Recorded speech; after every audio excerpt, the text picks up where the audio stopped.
You know what we were talking about, though, and I think it's interesting, is we talked about love and the various physical imprints that go on, you know what I mean? So I said to my daughter, like I said, don't fall in love with the first kiss. It's the one that you won't have to miss.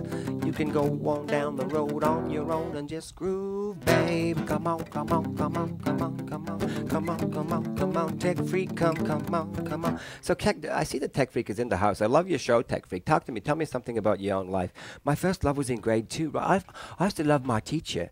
And I like that because I wrote a note. I think I told this story before. I wrote a note, though, hid it in my closet. I love my teacher. Mrs. Shaner was her name. I hope she's not online right now. But anyway, I love Mrs. Shaner more than I love my mom. That's what I wrote in the note.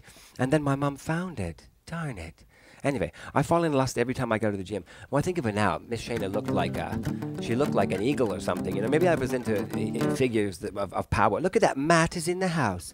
Matt is in the house. So is heels, oh baby. Matt is in the house. Matt, what's going on, baby? Matt is in the house. Come on, talk to me, yeah. Come on, talk to me. Hey, come on. Yeah, if you talk to now Matt is a movie maker. He's an artist. He's a writer. He's a brilliant man that lives in San Francisco. If I've got the right Matt, and I'd just like to welcome you back, Matt. So peace. Come back to me, talk to me, tell me the truth about what you've been doing for the last little while, because I haven't seen you for so long. I missed you. Anyway, Tech Freak, like I said, we loved your show. America. What part of America is Tech Freak from? What part of America is Tech Freak? Midwest. What do you think? Cincinnati? Guide wires? Yes, where's Tech Freak from? Florida? Florida. I'll go with Ohio. Tech Freak, come on back, baby. Ustreamer 4, ding, 40797. What's on your mind? Ustreamer 40797. Say, what's on your mind? Ustreamer 40797. Come on. We've got to do it right. We want you to stay all night. Hey, Tech Freak says he was born in Long Island, but I live in sunny Florida. Damn! Did you know that? He knew. You see, that's the trick about it. See, that's when we talk about gambling and taking chances. You think you're on an even playing field, but you're not, right? So there I was betting guide wise about this, but he knew the whole time, right? It's like when you fix a fight. I was watching Pulp Fiction because we were doing a Pulp Fiction puppet show.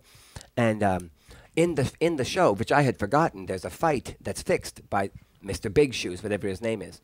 And he says, your ass is going down in the 9th or something like that. And it's like, you know, if you're out there like a ninny betting on that fight, you don't know what Mr. Big knows. You know what I mean? Damn.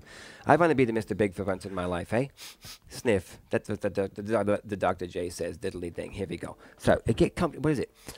There we go. The first sexual encounter. Oh my God, 17 and 24. Okay, right, 17. At 17, she lost her cherry. He was 24. Sorry, no. Did you? Was it actual sex you're talking about? He was kind of hairy. This just in. Maybe it gets comfortable. It's easier to see what you maybe should have done, as in relax a bit when it comes to things like that. That's right. That's exactly right. You see, I think the first thing that goes out the window when people think they've fallen in love is the relaxation value goes right out the window, and everything is hyperspace, right? It's like, I gotta get there, I gotta see her, and there she is sitting there, you know, this little lump or something, and you think, I love her, you know. It's because of the booty, you know what I mean? Some people, you have to calm down, take your time, but that's the thing, a metaphor for life. There's so many times in life when you can get so caught up in what you're doing, you start to realize, you lose track of what the pace of what you're doing. You could like pull way back, and I think that both Guardwire and Jason have done a lot of that. They've got a good point of view on that. He says, he's the tampon. He's not number 1, but he's right up there. That's what they said. Anyway, you lived in Florida for 15 years. And I had a friend. This is interesting, Tech. Tampa, Florida.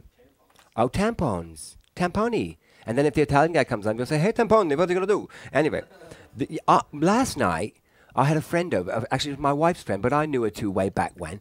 In fact, before my wife and I were together. So I knew the woman. Anyway, whatever that has to do with anything. But they were buddies. And she was visiting me last night in my home after having never been in our home for 20 years.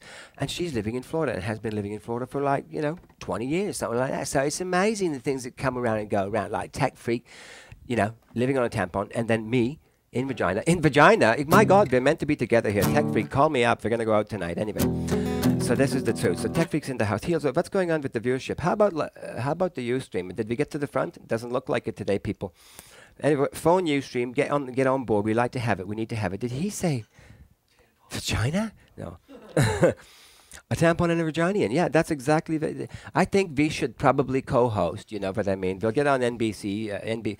What is it? Twit. And what does Twit stand for again? This week in not tits, but text. Yeah. So what we're doing is this weekend. Don't say that anyway. We're talking about it. Tamponian. Yeah. Yeah.